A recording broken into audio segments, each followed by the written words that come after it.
Hello मेरे प्यारे दोस्तों, आप कैसे हैं। आई होप आप बहुत अच्छे होंगे। जैसा कि मुझे उम्मीद है कि आप मन लगाकर पढ़ाई कर रहे होंगे। स्टडी विथ विजन चैनल पर आपका एक बार फिर से मोस्ट वेलकम है, स्वागत है। चलिए हम लोग जो है नई टॉपिक की ओर जो है बढ़ते हैं, सीधा समय को नहीं वेस्ट करते हुए। जैसे मैंने पिछले क्लास में देखा था प्यारे मित्रों, मैदान को मैंने जो है दो पार्ट में बांटा था। एक हमारा उत्तरी मैदान था और दूसरी हमारी तटीय मैदान थी। उत्तरी मैदान को प्यारे मित्र इसे नदियों के विभाजन के आधार पर इसे तीन पार्ट में बांटा था, जो कि उत्तरी मैदान हमारी एक पंजाब की मैदान, हमारी गंगा की मैदान और एक हमारी असम की मैदान कहला रही थी। प्यारे मित्रों, ये मैंने टॉपिक कवर करने का प्रयास किया, जो कि पिछली लेक्चर में मैंने कवर किया। क्या छोटू कोई दिक्कत है तो क्यों आप चलिए पेन डाउन कीजिए। अब यहाँ पे जो है तटीय मैदान को जो देखेंगे तो तटीय मैदान को मैंने दो पार्ट में बांटने का प्रयास किया प्यारे मित्र। एक हमारी पश्चिमी तटीय और दूसरी हमारी पूर्वी तटीय मैदान हो जाती है। चलिए हम इसी क्रम में आगे बढ़ते हैं। पश्चिमी और पूर्वी तटीयों को भी हम विखंडित करते हैं। पश्चिमी तटीय मैदान की यदि देखेंगे प्यारे मित्र तो इसकी भी जो है 5 प्रमुख शाखाएं हैं। इसकी भी यदि बात करेंगे प्यारे मित्र तो इसकी 5 प्रमुख जो है शाखाएं हैं। इनकी 5 प्रमुख शाखाएं में देखेंगे प्यारे मित्र तो पश्चिमी तटीय मैदान एक हमारा कच्छ का तट आता है, एक को हम गुजरात की तट कहते हैं, हम तीसरी नंबर को हम जो है कोंकण तट कहते हैं, चौथी को प्यारे मित्र इसको हम कन्नड़ तट कहते हैं और पांचवी को प्यारे मित्र इसको मालाबार की तट कहते हैं। एक बार फिर से रिपीट करते हैं, पश्चिमी तटीय मैदान, पश्चिमी तटीय मैदान को यानी कि गुजरात में कच्छ की तट, गुजरात में सौराष्ट्र या गुजरात की तट कहते हैं। कोंकण तट जो कि महाराष्ट्र में है, हम इसकी व्याख्या करने वाले हैं, डिटेल्स करने वाले। एक हमारी कन्नड़ तट या इसे कर्नाटक तट के नाम से भी जाना जाता है और हमारी केरल तट या फिर इसे जो है मालाबार तट के नाम से भी जाने जाते हैं। तो चलिए हम जो है इनकी चर्चा तो कर लिया। अब इसके बाद पूर्वी तट की बात करेंगे प्यारे मित्रों। तो पूर्वी तटीय मैदान भी इसे जो है कई श्रृंखलाओं कई भाग में बांटती है। तो यानी कि जो है इसे कई भाग में बांटने के क्रम में देखेंगे, एक हमारी उत्कल तट या उड़ीसा की तट होती है, हमारी एक आंध्रा तट होती है, एक हमारी तमिलनाडु तट होती है। तो यानी कि इसे 3 भाग में मुख्य रूप से बांटेंगे और स्थानीय नाम पर इनकी कुछ अलग अलग नामकरण भी हुई है, उन सबको भी देखने का प्रयास करेंगे। जैसे कोरोमंडल तट, उत्तरी सरकार तट और रॉयल सीमा तट के नाम से भी जाना जाता है। पूर्वी तट पर इसे स्थानीय नामकरण भी पड़ी है। तो चलिए हम जो है सीधे टॉपिक पर चले आते हैं। इसके बाद प्यारे मित्रों मैं बता दूं कि जो है पिछली क्लास में हम सबने पढ़ा था उचावच के दृष्टि से मैदान का विभाजन। हम आज जो है लेक्चर स्टार्ट करने वाले हैं, यही मुख्य रूप से टॉपिक को स्टार्ट करने वाले हैं। अब जो मैंने मैदान को विभाजन किया था वो जो है उत्तरी मैदान को नदियों के आधार पर इसकी विभाजन की थी प्यारे दोस्तों। अब इसको जो है उचावच की दृष्टि से मैदान का विभाजन कर पाऊंगा। तो यहाँ पे देखेंगे सबसे पहला बनता है हमारा भाबर प्रदेश, दूसरी हमारी बनती है तराई प्रदेश, तीसरी हमारी बच्चे दोस्तों बनते हैं बांगर प्रदेश और चौथा हमारा हो जाता है खादर प्रदेश। अब इन 4 प्रमुख को जो है मैं आकृति के माध्यम से आप सबको समझाने का प्रयास करूंगा। चलिए मेरे साथ आप जो है चलेंगे तो बेहतर तरीके से जो है आप समझ पाएंगे। चलिए आते हैं प्यारे मित्रों, यहाँ पे जो है बांगर तराई खादर क्या होता है थोड़ी सी आप समझ लेंगे। ये मैंने संरचना जो है बनाया है, इसको हम पहाड़ी क्षेत्र, मैंने माना कि जो है ये पहाड़ है और ये जो पहाड़ जो है उत्तर भारत में अर्थात जो है उत्तरी भारत में देखेंगे तो पर्वत श्रृंखला है, उनकी सबसे बाहरी भाग मैंने शिवालिक की एक छोटी सी क्रम बनाने का प्रयास किया। शिवालिक यदि पहाड़ को देखेंगे तो शिवालिक से यानी कि जो है पर्वतीय क्षेत्र से बहुत सारी नदियां निकलती है। मैंने माना प्यारे मित्र ये जो है पहाड़ से जो है नदी निकल रही है।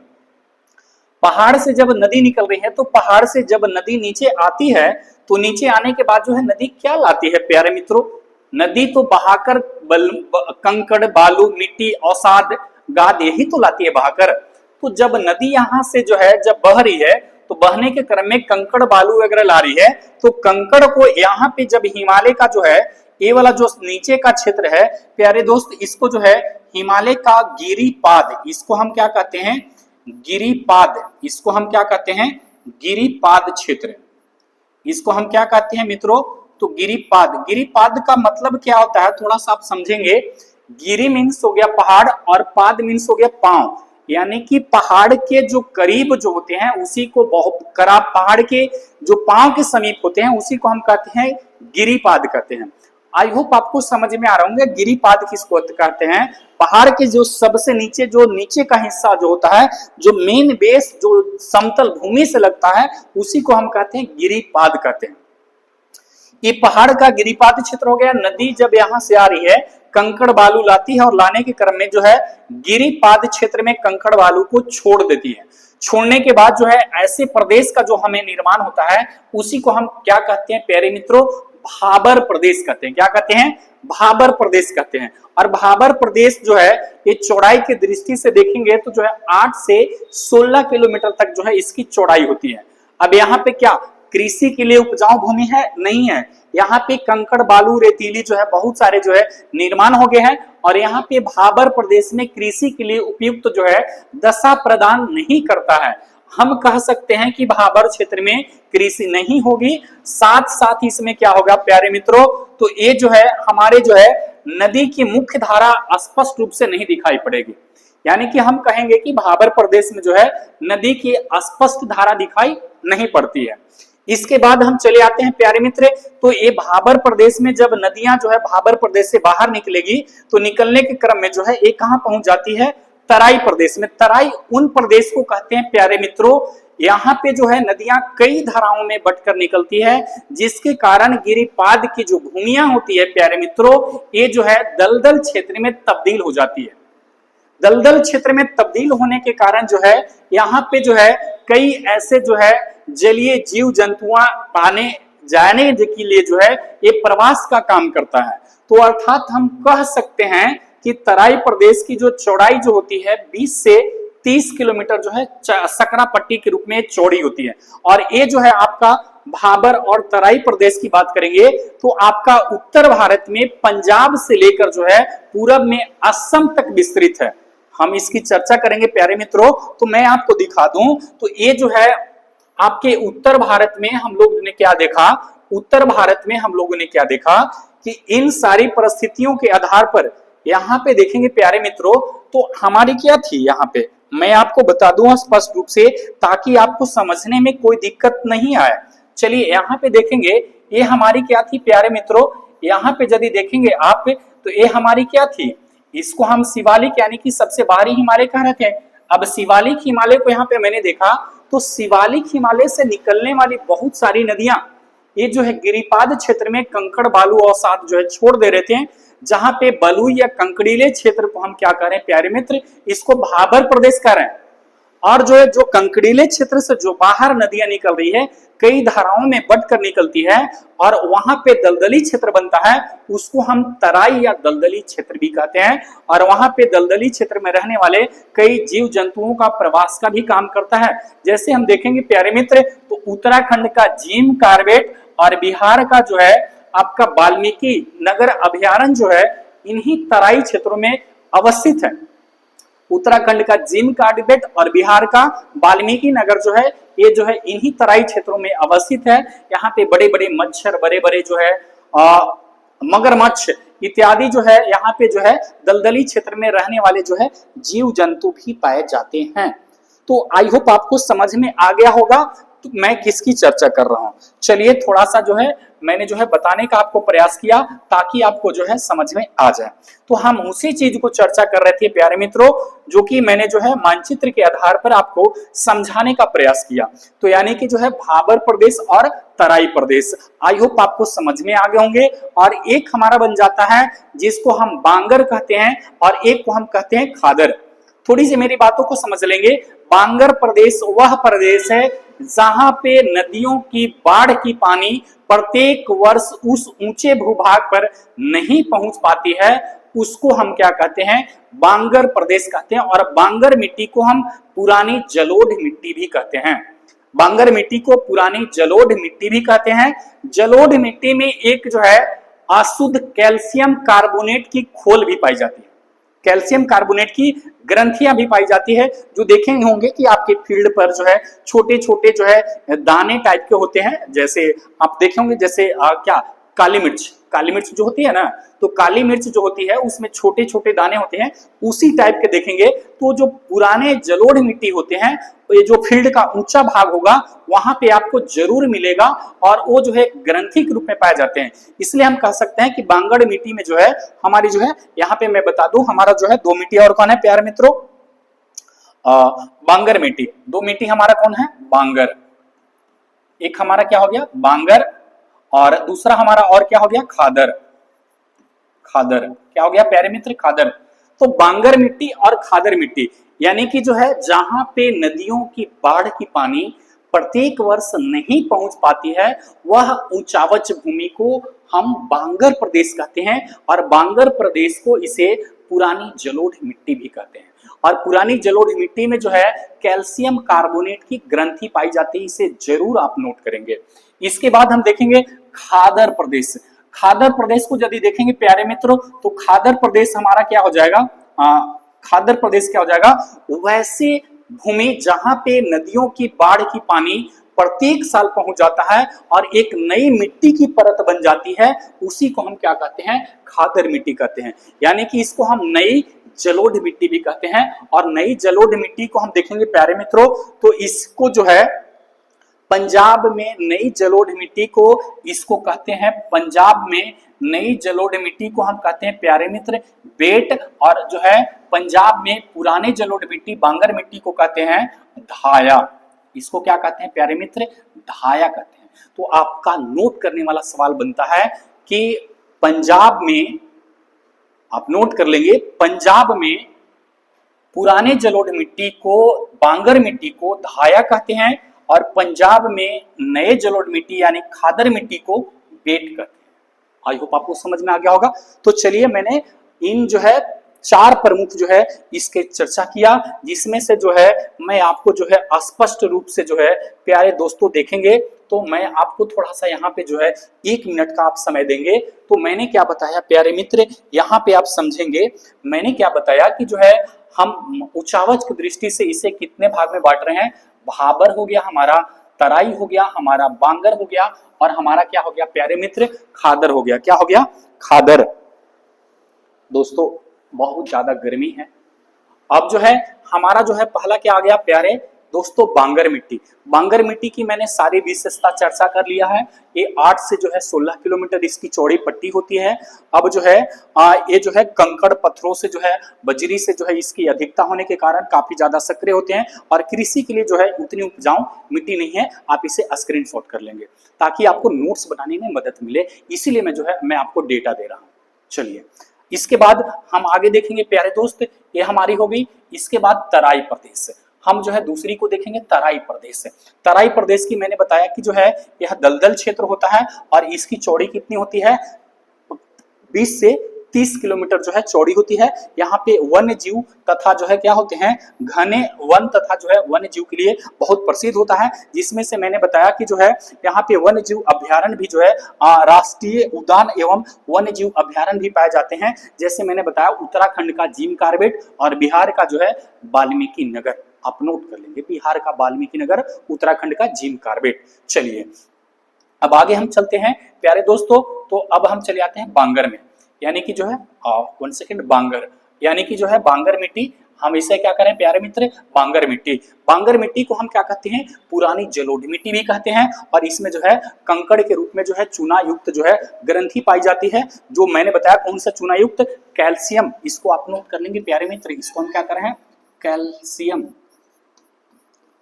कैल्शियम कार्बोनेट, कार्बोनेट ग्रंथि, कैल्शियम कार्बोनेट की ग्रंथि पाई जाती है इसमें। और इसमें जो है मैंने बताया कि पंजाब में इस मिट्टी को हम क्या कहते हैं प्यारे मित्र, इसको धाया कहते हैं। क्या कहते हैं, धाया। स्क्रीनशॉट हो गया। चलिए अब जो है आपके जो है नोट्स में काफी ज्यादा काम आएंगे, इसलिए मैं जो है आपको डेटा दे रहा हूँ।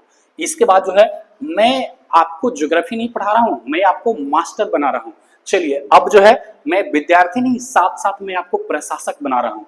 अब जो है यह मैदान का सबसे निचला भाग होता है जहां पे नदियां प्रत्येक साल बाढ़ की जो है जल को फैला देती है और इसे हम क्या कहते हैं, नमी जलोढ़ मिट्टी कहते हैं। एक परत बन जाती है, इसको नमी जलोढ़ मिट्टी।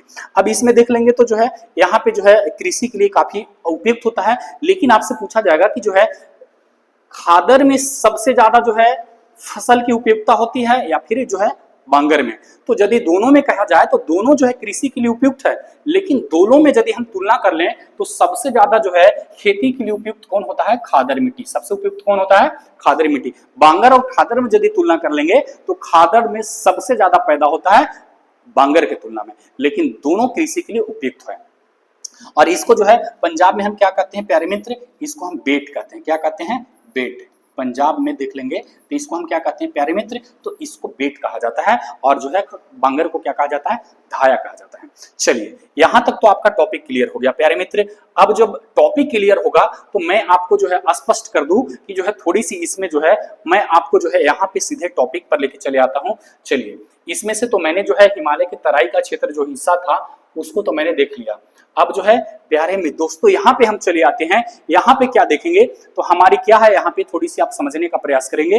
जो हिमालय के तराई के जो क्षेत्र थे तो वो तो मैंने बता दिया प्यारे मित्र, ये जो मैंने बता दिया उत्पत्ति की दृष्टि से जो है ऊंचावच की दृष्टि से जो है इसको तो मैंने बता दिया आपको। अब थोड़ी सी जो है यहाँ पे हमारा क्या टॉपिक बचा हुआ है, तो मैंने जो है ये जो है इस वाले टॉपिक को पूरा कवर करने का प्रयास किया था। उसमें से देखेंगे तो एक हमारी क्या है, राजस्थान का मैदान, जो पीले कलर से बनाए हुए इसको हम राजस्थान का मैदान कहते हैं। राजस्थान की मैदान को प्यारे दोस्तों आज हम लोग समझने वाले हैं। वो क्या समझने वाले हैं, थोड़ा सा राजस्थान की मैदान को बात करेंगे कि राजस्थान का निर्माण कैसे हुआ, ये मरुस्थल भाग का निर्माण कैसे हुआ। यदि मैं बताऊं कि आज से लगभग जो है मेसोजोइक महाकल्प में यानी मेसोजोइक महाकाल में जो है इसका निर्माण हुआ था। यहाँ पे जो राजस्थान की जो मरुस्थलीय भूमि है, इस मरुस्थलीय भूमि के क्रम में यदि आपने पिछली क्लास में पढ़ा होगा तो प्यारे दोस्तों यहाँ पे क्या है, हमारी अरावली पर्वत श्रृंखला है। ये हमारी क्या है, अरावली पर्वत श्रृंखला है। अरावली पर्वत श्रृंखला जो है हमारे जो है मानसून यानी कि दक्षिण पश्चिम मानसून का जो है एक हमारी अरब सागर की शाखा है, उस अरब सागर की शाखा के समानांतर पड़ती है, जिसके कारण जो है राजस्थान के पश्चिमी क्षेत्र में जो है ये वर्षा नहीं करा पाती है। लेकिन एक हमारी बंगाल खाड़ी की शाखा जब आती है तो इसे रोककर जो है राजस्थान के अरावली श्रेणी के जो है पूर्वी क्षेत्र में कोटा के क्षेत्र में बारिश कराती है, जो कि पश्चिमी क्षेत्र में वर्षा नहीं कराती है। दूसरी कारण यह है कि राजस्थान में सबसे कम वर्षा होती है, जो कि 15 सेंटीमीटर से भी कम होती है। लगभग यहाँ पे वर्षा कितनी हो रही है, 15 सेंटीमीटर हो रही है। तो यहाँ पे लगभग 15 सेंटीमीटर की वर्षा होने के कारण यहाँ की भूमि जो है प्यारे दोस्तों एक मरुस्थलीय रूप में जो है तब्दील हो गई है। जिससे थोड़ा सा आप समझेंगे, जब मिट्टी को बारिश मिलेगा, मिट्टी को पानी मिलेगा तो वो मिट्टी संगठित होगा, यानी कि मिट्टी का संगठन होगा। लेकिन जब मिट्टी को पानी नहीं मिलेगा प्यारे दोस्तों तो मिट्टी क्या करेगा, हवा जो है अपने संपर्क के माध्यम से मिट्टी के छोटे छोटे कण में तब्दील कर देगा। यानी कि जब मिट्टी में नमी नहीं होगा तो उसमें ह्यूमस तो बनेगा नहीं। जब ह्यूमस नहीं बन रहा है तो हवा के संपर्क में आने से मिट्टी क्या हो रही है, छोटे छोटे कण में तब्दील हो जा रही है, एक रेतीले भाग में कन्वर्ट हो जा रही है। तो यानी कि हम कह सकते हैं कि यहाँ पे नमी युक्त भूमि न होने के कारण या हवा के संपर्क में मिट्टी आने के बाद जो है ये छोटे छोटे कण में तब्दील हो जा रही है। और ये छोटे छोटे कण ही हमारा क्या है, हमारा राजस्थान का मैदान है। और राजस्थान के मैदान को हम इसे मरुस्थलीय मैदान कहते हैं, या भारत का विशाल मरुस्थल मैदान कहते हैं, या राजस्थान का विशाल मरुस्थल मैदान कहते हैं, या इसे जो है स्थानीय तौर पर हम इसे थार मरुस्थल भी कहते हैं। क्या कहते हैं, थार मरुस्थल। तो मैंने बताया कि इसका निर्माण कब हुआ है, मेसोजोइक महाकल्प में इसका निर्माण हुआ है। यहाँ पे देखेंगे प्यारे मित्रों तो इसका ढाल जो है 2 क्रम में है।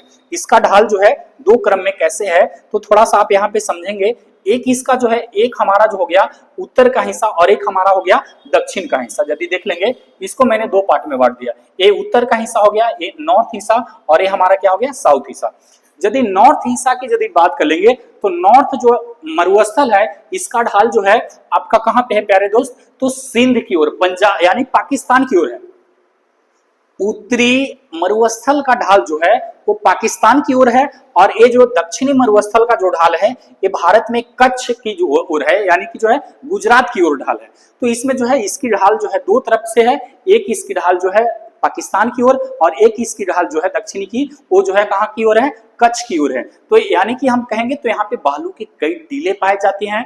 यहाँ पे जो है देखेंगे तो जो है चट्टान भी पाए जाते हैं। यहाँ पे देखेंगे तो बरखान भी, बरखान क्या होता है, बरखान जो होता है प्यारे मित्र, यहाँ पे अर्धचंद्राकार जो है पेटी पाई जाती है। यानी कि बालू का जो, जब बालू हवा चलती है, हवा जब चलती है तो हवा जो है रेतीले भाग को क्या करती है, उड़िया देती है।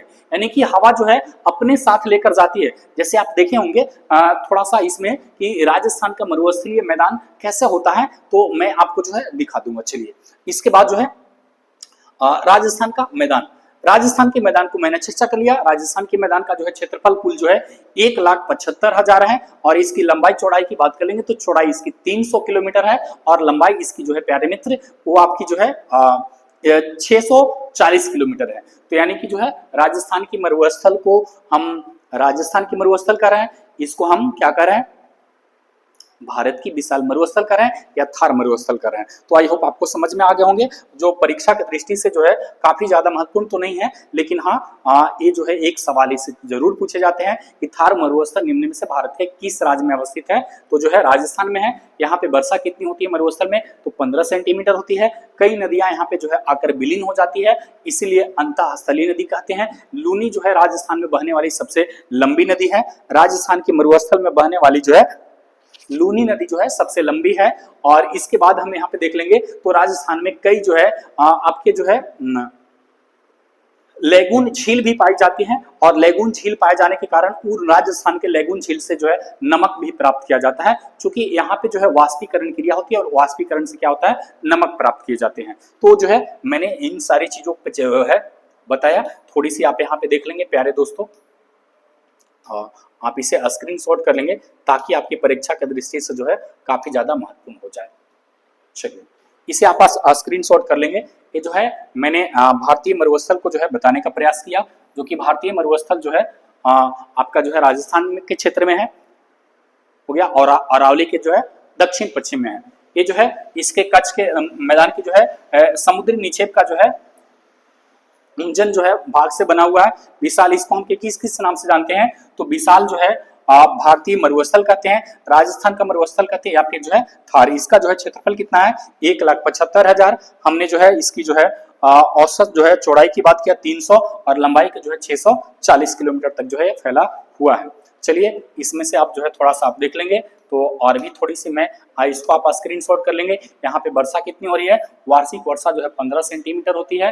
यहाँ पे जो है इस वाले को जो है बालू के टीले को जो है तरंगित मैदान भी कहते हैं, तो आप इसे जो है नोट कर लेंगे। यहाँ पे जो है कई नदियां या सरिताएं जो है क्या हो जाती है, इसमें आकर जो है विलीन हो जाती है, जो कि समुद्र तक नहीं पहुंच पाती है। इसके बाद जो है देख लेंगे थोड़ा सा, और मैं इसको भी आप स्क्रीनशॉट कर लेंगे।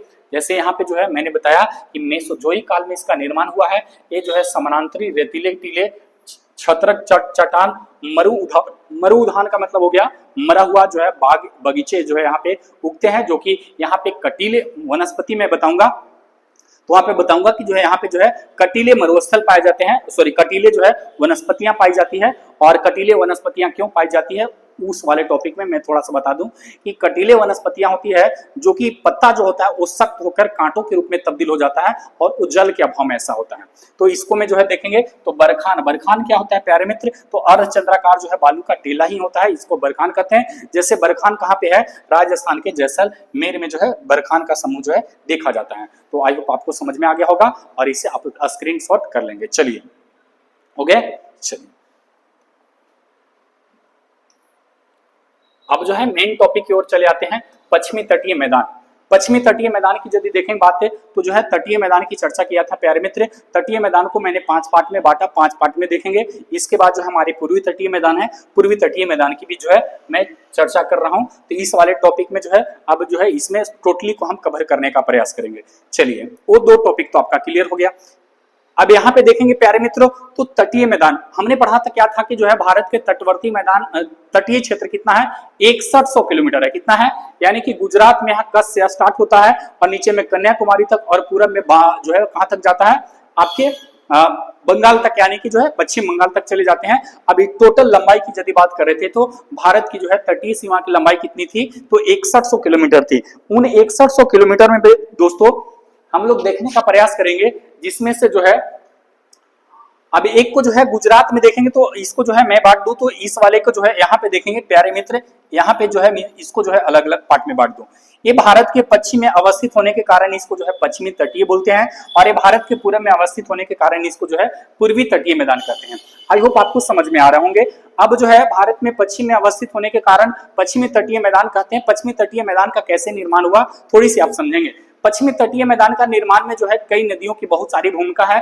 जैसे यहाँ पे देखेंगे तो जो है आपका साबरमती, आपका तापी, नर्मदा, आपका मांडवी, जुआरी गुजरात में, यहाँ पे जो है आपका जो है पेरियार, भरतपुझा और जो है पांबा, इन सभी नदियों के जो है बड़ी योगदान है। और इन सभी नदियों ने जो है क्या किया है कि जो है मिट्टी को काट काट कर जो है इन क्षेत्र में लगातार पाटते गई, और पाटने के क्रम में समंदर का भी जो है क्या हुआ, यहाँ पे जो है आपके जो है समंदर का भी निक्षेपण हो रहा है। तो यानी कि समंदर जो है जब यहाँ पे ज्वार या भाटा जब आती है, समंदर में ज्वार भाटा के क्रम में जो है ये जो है समंदर का बालू का टीला जो है धीरे धीरे जो है तट के किनारे जाता गया, और उनसे जो है यहाँ पे एक जो है सकरा सा पट्टी के रूप में एक मैदान का निर्माण हुआ, उसी को हम पश्चिमी तटीय मैदान कहते हैं। पश्चिमी तटीय मैदान की यदि हम बात कर लेंगे टोटली प्यारे मित्र, तो इसकी जो है लंबाई की यदि बात कर लेंगे तो जो है टोटल यहाँ से यहाँ तक 6100 किलोमीटर है। लेकिन पश्चिमी तटीय मैदान की बात करेंगे तो चौड़ाई जो है इसकी क्षेत्रीय भिन्नता के आधार पर अलग अलग है। यानी कि जो है आपके दक्षिण में देखेंगे तो 50 किलोमीटर, और महाराष्ट्र के क्षेत्र में जो है सर्वाधिक 80 किलोमीटर इसकी चौड़ी है। तो यानी कि जो है महाराष्ट्र के क्षेत्र में 80 किलोमीटर और यहाँ पे आकर जो है ये 50 किलोमीटर चौड़ी हो जाती है। परंतु पश्चिमी तटीय मैदान को इसको क्षेत्रीय भाषा के आधार पर कई अलग अलग नाम से जानते हैं, और क्षेत्रीय भिन्नता के आधार पर भी इसे कई अलग अलग नाम से जानते हैं। चलिए हम गुजरात में इसे दो नाम से जानते हैं प्यारे मित्र। एक हमारा कच्छ के क्षेत्र में इसको कच्छ का मैदान कहते हैं। क्या कहते हैं? कच्छ के क्षेत्र में कच्छ का मैदान कहते हैं। और कच्छ एक द्वीप के रूप में स्थित था, जो कि जब ये समुद्र में विलीन हो जाती है, और कच्छ का एक जो है दलदली क्षेत्र भी है। तो यानी कि कच्छ का मैदान हो गया। गुजरात में इसको जो है यहाँ पे देख लेंगे तो इसको गुजरात का मैदान भी कहते हैं। गुजरात का मैदान जो है कच्छ के क्षेत्र से लेकर जो है यहाँ तक जो है नर्मदा नदी तक जो है ये विस्तृत है, और नर्मदा नदी तक विस्तृत होने के क्रम में जो है इसको गुजरात का मैदान भी कहते हैं, या फिर इसे जो है सौराष्ट्र का मैदान भी कहते हैं। सौराष्ट्र का मैदान कहे या जो है गुजरात का मैदान कहते हैं, या जो है इसे दो पार्ट में बांटेंगे तो जो है सौराष्ट्र या जो है काठियावाड़ क्षेत्र भी अवस्थित है। इसके बाद देखेंगे प्यारे मित्र, तो यहाँ पे जो पड़ता है दमन, दमन से लेकर जो है यहाँ पर जो है गोवा तक, दमन से लेकर गोवा तक जो है इसको हम क्या कहते हैं? कोकन तट कहते हैं। क्या कहते हैं? कोकन तट या कोकन का मैदान कहते हैं। तो कोकन तट कहे या कोकन का मैदान कहें तो ये जो है आपका जो है देख लेंगे, ये दमन से लेकर जो है कहां तक? गोवा तक। दमन से लेकर गोवा तक जो है एक कोकन तट है। इसके बाद प्यारे मित्र देखेंगे तो जो है आपकी जो है इसकी लंबाई की बात कर लेंगे तो इसकी लंबाई जो हो जाती है वो हो जाती है 500 किलोमीटर। इसकी लंबाई कितनी है कोकन तट की? यहाँ से यहाँ तक 500 किलोमीटर है। इसके बाद देखेंगे तो जो कन्नड़ तट, कन्नड़ तट की जो हो जाती है प्यारे मित्र, ये गोवा से लेकर जो है मंगलुरु तक, बंगलुरु नहीं मंगलुरु, एक गोवा से लेकर जो है मंगलुरु तक, और जो है यहाँ पे जो है इसे कन्नड़ तट कहते हैं, या फिर इसे कर्नाटक तट कभी कहते हैं।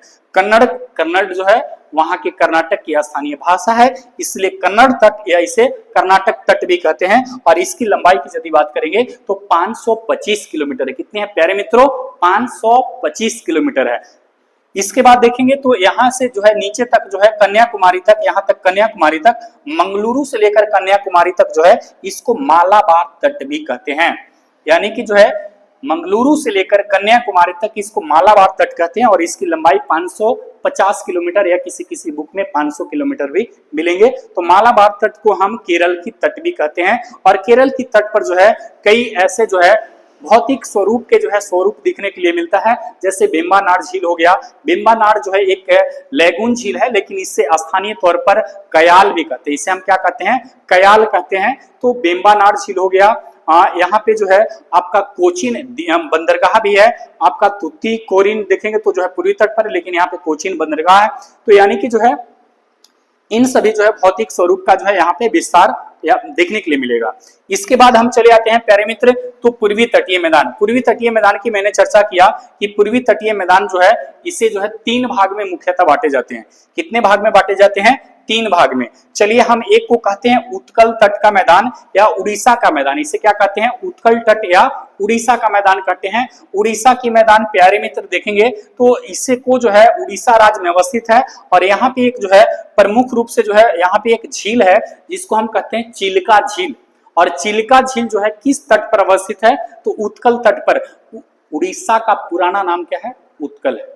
उड़ीसा का पुराना नाम क्या है, उत्कल है। तो उत्कल तट की मैदान को मैंने देखा, उत्कल तट के मैदान की जो रेड कलर से बनाया इसको हम 400 किलोमीटर की लंबाई है। इसके बाद देख लेंगे तो ये जो कलर है, इस कलर से जो मैंने बनाया इसको आंध्र प्रदेश की तट बोलते हैं। क्या बोलते हैं इसको, आंध्र प्रदेश की तट बोलते हैं। और आंध्र प्रदेश की तट को देखेंगे प्यारे मित्र तो इसे दो भाग में बांटा गया है। एक हमारी जो सबसे ऊपरी भाग है, उत्तरी हिस्सा, इसको उत्तरी सरकार तट ऐसे भी आपको पता चल रहा है, यानी उत्तर का हिस्सा को जो हम क्या कहते हैं, उत्तरी सरकार तट। तो आपसे सवाल पूछे जाएंगे कि उत्तरी सरकार तट जो है किस राज्य में अवस्थित है या किस राज्य के तट पर अवस्थित है, तो आंध्र प्रदेश के जो है उत्तरी भाग को हम क्या कहते हैं, उत्तरी सरकार तट कहते हैं। इसके बाद आंध्र प्रदेश के जो है दक्षिण पश्चिम के हिस्सा में आएंगे तो यहाँ पे जो है आपके इसे जो है रॉयल सीमा तट कहा जाता है। रॉयल सीमा तट अनंतपुर चित्तूर डिस्ट्रिक्ट यहाँ पे पड़ता है, तो अनंतपुर चित्तूर डिस्ट्रिक्ट के समीप जो है इसको रॉयल सीमा तट कहा जाता है। इसके बाद हम प्यारे मित्र जो है यहाँ पे हम चले आते हैं, यहाँ पे जो है हमारा क्या है, पुलिकट झील है। क्या है, पुलिकट झील। और पुलिकट झील जो है आपके जो है आपका जो है इसी तट पर अवस्थित है। इसके बाद यहाँ देखेंगे प्यारे मित्र तो यानी कि जो है सबसे नीचे को जो है हम तमिलनाडु तट कहते हैं। क्या कहते हैं, तमिलनाडु तट। और तमिलनाडु तट को जो है स्थानीय नाम पर इसको क्या बोलते हैं, कोरोमंडल तट। क्या बोलते हैं, कोरोमंडल तट। और भारत में जो है नवंबर दिसंबर में जो है बारिश कहाँ होता है, तो कोरोमंडल तट पर होता है, जो कि आपकी उत्तरी पूर्वी मानसून या मानसून के निवर्तन के होने के कारण जो है ये बंगाल की शाखा से आती है और एक बंगाल की शाखा से इसको जो है जल उठाकर यहाँ पे जो है कोरोमंडल तट पर वर्षा कराती है। तो हम देख लेंगे दो प्रमुख हमारे तट जो परीक्षा की दृष्टि से काफी ज्यादा महत्वपूर्ण है। एक हमारा मालाबार तट है जो कि पश्चिम में है, केरल में है, और कोरोमंडल तट जो है ये पूरब में है, ये कहाँ, तमिलनाडु में है। तो मैं आपको याद रखने की तरीका बता रहा हूँ, थोड़ा सा ध्यान से समझेंगे। केरल, केरल के नाम में शब्द क्या है, लेटर उसमें कितने हैं, 3 है। यानी केरल नाम छोटा है इसलिए मालाबार भी नाम भी क्या है, छोटा है। कंफ्यूज न करने की वजह से मैं बता रहा हूं, केरल नाम लेटर के अनुसार छोटा है, मालाबार भी क्या छोटा है। तमिलनाडु क्या है, लेटर के अनुसार बड़ा है, और कोरोमंडल क्या है, बड़ा है। क्लियर, हाँ, ये बहुत अच्छा कॉन्सेप्ट है याद करने का। कुछ अपने तरीके भी लगा लीजिए ताकि आपको लंबे समय तक बैठा रहे। चलिए प्यारे दोस्तों, अब जो है कुछ मैं आपको जो है डेटा दे देता हूं ताकि आपको जो है परीक्षा की दृष्टि से जो है काफी ज्यादा महत्वपूर्ण हो। आप उसे जो है स्क्रीनशॉट जरूर कर लेंगे। ये आपकी होगी कच्छ का जो है प्रायद्वीपीय मैदान। कच्छ की प्रायद्वीपीय मैदान को जो है यहाँ पे जो है आप इसके स्क्रीनशॉट कर लेंगे ताकि आपकी परीक्षा की दृष्टि से महत्वपूर्ण हो जाए। चलिए अब आगे देखते हैं प्यारे दोस्तों, यहाँ पे हमारा गुजरात का मैदान, गुजरात का मैदान, इसे स्क्रीनशॉट कर लेंगे। यहाँ पे जो है प्रमुख रूप से क्या है, थोड़ा सा आप देख लेंगे। यहाँ पे माही नदी, साबरमती, नर्मदा और तापी नदियां जो है आकर मिल जाती हैं, और इन नदियों जो है अरब सागर में आकर मिल जाती हैं। इसके बाद इसमें हाँ, इसको जो है मैंने यहाँ पे देखा तो जस्ट मैंने बताया कि कच्छ के मैदान को सौराष्ट्र के क्षेत्र भी इसको जो है के नाम से जाना जाता है। तो चलिए अब आगे देखते हैं कोकण तट। कोकण तट मैंने बताया कि दमन से लेकर जो है गोवा तक विस्तृत है, 500 किलोमीटर तक है। इसकी चौड़ाई जो है आपको 50 से 80 किलोमीटर तक है प्यारे मित्र। तो अब जो है इसमें क्या क्या जो है विविधताएं पाई जाती है। तो यहाँ पे अधिक वर्षा होने के कारण जो है ये काफी ज्यादा उपजाऊ जो है भूमि हो जाता है, और यहाँ पे जो है काफी ज्यादा उपजाऊ भूमि है। अब जो है कर्नाटक का तट, या इसे जो है कन्नड़ तट भी कहते हैं, गोवा से लेकर मंगलुरु तक जो है ये 525 है प्यारे मित्र, कितनी है, 525 की जो है किलोमीटर लंबाई फैला हुआ है, और काफी कटा छटा हुआ है। और जो है पश्चिमी घाट पर्वत से जो है निकलने वाली अनेक तीव्रगामी नदियां यहाँ भारी मात्रा में अवसाद एकत्रित करके जो है कांप का मैदान का निर्माण करते हैं। एक सवाल आपसे पूछे जाएंगे कि कांप का मैदान जो है किस तट पर स्थित है, तो कांप के मैदान जो है कर्नाटक तट पर अवस्थित है। कांप का मैदान यानी कि जो है जो नदियां द्वारा जो है लाई गई अवसाद जो जमा कर दिया जाता है, उससे एक हमारी मैदान का विकास हुआ, उसी को हम क्या बोलते हैं, कांप के मैदान। और जो कि यह जो है काफी क्या है, उपजाऊ है, काफी जो है उपजाऊ क्षेत्र है। इसके बाद लास्ट हम देखेंगे मालाबार तट, जो मंगलुरु से लेकर जो है कन्याकुमारी तक विस्तृत है और ये जो है 500 किलोमीटर तक है। इसको जो है देखेंगे तो काफी लंबे और सकरे हैं। इससे जो है यहाँ पे जो है झील जो पाई जाती है उसको प्रवाल या कयाल कहते हैं, यानी कि जो है केरल में खारे पानी की झील को हम प्रवाल या कयाल कहते हैं। और यहाँ पे जो है देखेंगे प्यारे मित्रों तो यहाँ जो है काफी ज्यादा उपजाऊ है और कोचीन बंदरगाह जो है यहीं पे जो है आपका स्थित है। इसके बाद हम चले आएंगे तो उड़ीसा या उत्कल का मैदान देखेंगे, जो कि पूर्वी भाग का हिस्सा है। तो उड़ीसा या उत्कल का मैदान कहते हैं। और उड़ीसा उत्कल का मैदान को जो है इसकी लंबाई प्यारे मित्र कितनी है, 400 किलोमीटर है। और चिल्का झील जो है एक लैगून झील है और एशिया की सबसे बड़ी खारे पानी की झील है, जो कि आप इसे स्क्रीनशॉट कर लेंगे, कोई दिक्कत नहीं। चलिए मैं डेटा के साथ जो है आपको जो है दे रहा हूं ताकि आपको जो है नोट्स बनाने में कोई दिक्कत ना हो। और ऐसे तो जो है मैं पढ़ा दूंगा, लेकिन जो है डेटा आपके पास रहेंगे तो आप नोट्स बना लेंगे तो लंबे समय तक आप जो है इसको रिवीजन के दृष्टि से महत्वपूर्ण हो जाएगा। आंध्र प्रदेश का मैदान, अब आंध्र प्रदेश की मैदान को जो है देखेंगे तो तटीय भाग पर जो है फैला हुआ है, गोदावरी से कृष्णा नदी के जो है डेल्टा भी स्थित है। बहुत सारी डेल्टा यहाँ पे सुसज्जित जो है बहुत अच्छी लगती है देखने में। यदि आप ड्रोन कैमरे से देखेंगे, ऊंचाई से देखेंगे या तो एरोप्लेन से देखेंगे, हेलीकॉप्टर से, तो भारत के पूर्वी तट जो है पश्चिमी तट के तुलना में जो है काफी सुंदर दिखता है, क्योंकि कई तटीय मैदान पर जो है डेल्टाओं ने जो है पूर्वी तट को जो है बहुत सुसज्जित कर दिया है, बहुत जो है इसे देखने में अद्भुत लगता है। अब देखें तो यहाँ पे जो हमारी कोलेरू झील भी है। इसके बाद जो है यहाँ पे जो है विशाखापट्टनम और मछलीपट्टनम जैसे जो है बंदरगाह भी अवस्थित है। और इसको दो पार्ट में मैंने बांटा, एक हमारा क्या है उत्तरी सरकार तट और एक हमारा क्या है रॉयल सीमा तट। इसके बाद देखेंगे प्यारे दोस्तों हमारी सबसे नीचे में हमारे क्या है तमिलनाडु तट। तमिलनाडु तट को जो है स्थानीय तौर पर इसे कोरोमंडल तट कह रहे थे। ये जो है तमिलनाडु और पांडिचेरी के जो है पुदुचेरी के जो है तटीय प्रदेश है। पांडिचेरी पुदुचेरी इसका पुराना नाम था, पांडिचेरी है। ये जो है आपका जो है पुलिकट झील से लेकर जो है दक्षिण में जो है कन्याकुमारी तक है और इसकी लंबाई 675 किलोमीटर है। पुलिकट झील में जो है पुलिकट एक लैगून झील है और श्रीहरिकोटा द्वीप जो है कहाँ पे है प्यारे मित्र, तो यहीं पे है। और श्रीहरिकोटा द्वीप से जो है भारत का जो है इसरो जो है आपका इसी क्षेत्र पर जो है द्वीप पर अवस्थित है। इसरो यानी कि इंडियन स्पेस रिसर्च ऑर्गेनाइजेशन, यानी कि जो है तो आपका जो है इसरो जो है इसी क्षेत्र पर अवस्थित है। तो आई होप आपको समझ में आ गए होंगे। तो इन सारी टॉपिक पर मैंने चर्चा करने का प्रयास किया। तो चलिए अब जो है एक आपको जो है लास्ट में कर रहा हूं, थोड़ी सी आप समझ लेंगे प्यारे दोस्तों। तो यहाँ पे जो है आपकी क्या है आप इसे देख लेंगे। तो मैं आपके लिए डेटा दे रहा हूं, आप इसे जो है देख लेंगे। ये जो है आप स्क्रीनशॉट कर लेंगे। भारत के पश्चिमी तटीय है और भारत के पश्चिमी तटीय पर कौन कौन सी जो है क्या क्या अवस्थिति व इनकी विस्तार है, थोड़ा सा आप इसे स्क्रीनशॉट कर लेंगे। जैसे मैंने बताया कोकण तट, कन्नड़ तट और मालाबार तट। मालाबार तट पर जो है कहाँ से कहाँ तक क्या है, यहाँ से जो है देख लेंगे तो यहाँ से यहाँ तक क्या है, यहाँ से यहाँ तक जो है क्या है, कौन कौन सी भौतिक अवस्थितियां, इसको आप स्क्रीनशॉट कर लेंगे। इसके बाद देख लेंगे तो जो है ये मैंने जो है पूर्वी तट को देखेंगे तो पूर्वी तट को भी आप जो है इसे स्क्रीनशॉट कर लेंगे। मैंने उत्तरी सरकार तट बताया, आंध्र तट बताया, कोरोमंडल तट बताया। इसके बाद जो है आपको जो है क्या बताया, उत्कल तट बताया। तो आप इसे भी स्क्रीनशॉट कर लेंगे ताकि आप जो भौतिक विविधता यहाँ पे पाई जाती है उसको देख लेंगे। हाँ एक हो गया।